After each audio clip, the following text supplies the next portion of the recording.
হরে কৃষ্ণা বন্ধুগণ, জীবনে সব কিছু একবার হলেও চেষ্টা করে দেখা উচিত। স্রষ্টা প্রতিটি মানুষকেই কিছু না কিছু ক্ষেত্রে অনুপম দক্ষতা দিয়ে পাঠিয়েছেন।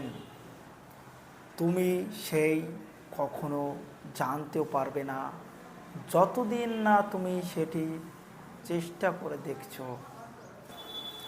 তোমার স্বপ্ন আর তোমার মাঝে দাঁড়িয়ে আছে কেবল একটি জিনিস, সেটি হচ্ছে অনুভব।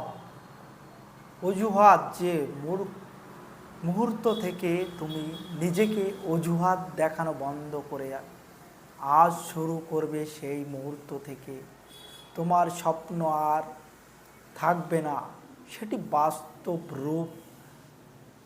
তোমার স্বপ্ন আর স্বপ্ন থাকবে না, সেটি বাস্তবের রূপ নিতে শুরু করবে।